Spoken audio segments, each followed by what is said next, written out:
Hi guys, ఈ వీడియోలో అయితే మనం స్ప్రౌట్స్ ఎంత ఈజీగా ప్రిపేర్ చేసుకోవాలి అండ్ వాటి హెల్త్ బెనిఫిట్స్ ఏంటో తెలుసుకుందాం. డైలీ స్ప్రౌట్స్ తినే వాళ్ళకి ఇమ్యూనిటీ పవర్ ఎక్కువగా ఉంటుంది అండ్ చూడడానికి చాలా యంగ్గా కనిపిస్తారు. ఇందులో కాపర్ ఎక్కువగా ఉండడం వల్ల స్కిన్ కూడా ముడతలు పడకుండా ఉంటుంది. ఇందులో వచ్చేసి ఫైబర్ అండ్ ప్రోటీన్ కూడా సఫిషియెంట్గా ఉంటుంది. సో మినరల్స్ వచ్చేసి ఐరన్, పొటాషియం అండ్ మెగ్నీషియం కూడా సఫిషియెంట్గా ఉంటాయి. సో డైలీ స్ప్రౌట్స్ తినే వాళ్ళకి డైట్లో ఎలాంటి హెల్త్ ప్రాబ్లమ్స్ కూడా ఉండవు. సో ఇన్ని హెల్త్ బెనిఫిట్స్ ఉన్న స్ప్రౌట్స్ని ఎలా ప్రిపేర్ చేసుకోవాలో స్టార్ట్ చేసేద్దాం. So let's start the making process. మనం తీసుకునే గింజలు కూడా మంచి క్వాలిటీ అయి ఉండాలి. అప్పుడైతేనే గింజల నుంచి మంచిగా మొలకెత్తుతాయి స్ప్రౌట్స్. సో క్వాలిటీ లేని గింజలు తీసుకుంటే మొలకలు సరిగ్గా రావు. ఇందులో వచ్చేసి నేను స్మాల్ క్వాంటిటీ ఆఫ్ గింజలు తీసుకున్నాను అండ్ వాటిలో ఉన్న డస్ట్ పార్టికల్స్ ఏమైనా ఉంటే అవి రిమూవ్ చేశాను. సో మనకు కావాల్సినంత వాటర్ ఒక సరిపడే లెవెల్లో మనం ఫిల్ చేసుకుందాం ఫస్ట్.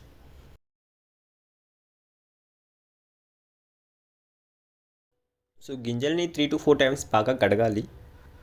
మనం గింజల్ని కడిగేసిన తర్వాత మిగిలిన వాటర్ ఏవైతే ఉంటాయో వాటిని మనం ప్లాంట్స్ కూడా పోయొచ్చు. సో వీడియోలో చూపిస్తున్నట్టుగా మనకు కావాల్సినంత వాటర్ పోసేసుకొని ఒక 12 hours పాటు నానబెట్టుకోవాలి.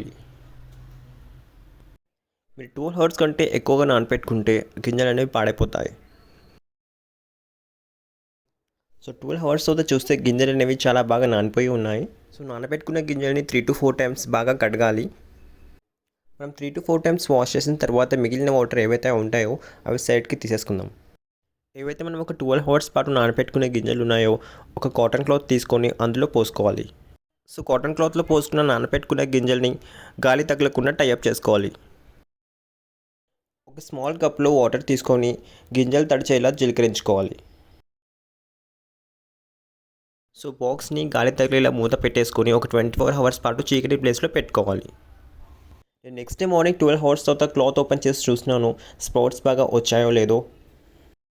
సో చూసారు కదా, మంచి క్వాలిటీ గింజలు తీసుకోవడం వల్ల మొలకలు ఎంత బాగా వచ్చాయో. ఒక 3 to 4 days వరకు స్ప్రౌట్స్ ఫ్రెష్గా ఉండాలంటే ఒక బాక్స్లో తీసుకొని ఫ్రిడ్జ్లో పెట్టి మూత పెట్టేసేయండి.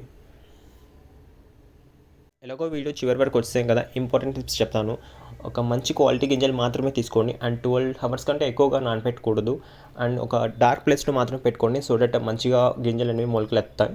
అండ్ 3 to 4 days ఫ్రెష్గా ఉండాలంటే ఒక కంటైనర్లో తీసుకొని ఫ్రిడ్జ్లో పెట్టుకోండి. స్ప్రౌట్స్ మేకింగ్ ప్రాసెస్లో మీకు ఇంకా ఏమైనా డౌట్స్ కనుక ఉంటే కామెంట్ సెక్షన్లో మెన్షన్ చేయండి అండ్ తప్పకుండా రిప్లై ఇస్తాను.